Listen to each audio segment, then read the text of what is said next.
होत भीनु सहरा धर्मवा के जुनिया कि चली देलाना लोगवा गंगा घाट पायनमा की कही देलाना।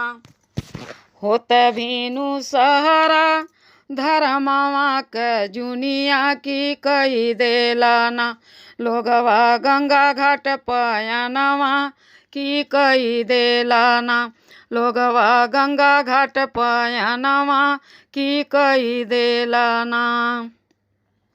बाल वृद्ध सज सज जुअती जवानमा गजब लागेना बाल वृद्ध सज सज जुअती जवानमा गजब लागेना मथवा लिहले दौरवा गजब लागेना मथवा लिहले दौरवा गजब लागेना। धीरे धीरे पहुँच बाजा गाजा सथवा गजब लागेना अरे गजब लागेना गंगा घाट के नजरवा गजब लागेना गंगा घाट के नजरवा गजब लागेना।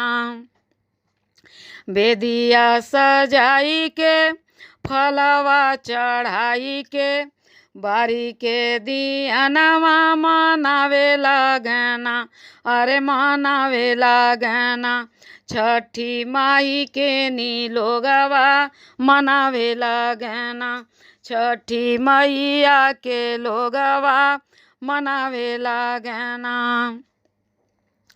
छठी मैया के लोगवा मनावे लागना। साजी के सुपेलिया बारी के दियनमा उतरी जालाना लोगवा कमर भर पानी में उतरी जालाना लोगवा कमर भर पानी में उतर जालाना।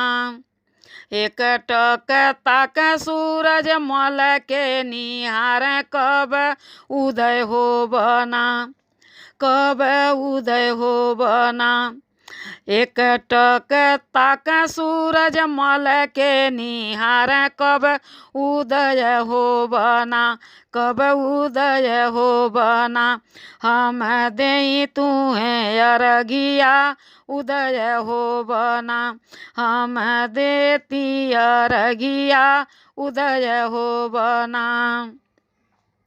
उगत सूरज मल के होके जय जय करवा उगत सूरज मल के होके जय जय करवा की गूंजे लागना धरती अंबर में जय करवा की गूंजे लागना धरती अंबर बीचे नरवा की गूंजे लागना धरती अंबर बीचे नरवा की गूंजे लागना।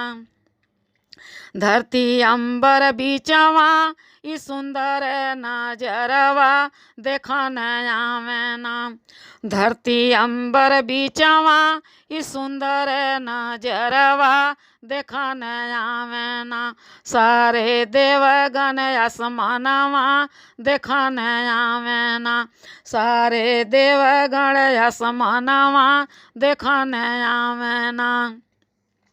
गंगा मैया छठी मैया सूर्य देव मिली के निवारण करना गंगा मैया छठी मैया सूर्य देव मिली के निवारण करना अरे निवारण करना सगरो दुखियन के दुखवा निवारण करना सगरो दुखियन के दुखवा निवारण करना।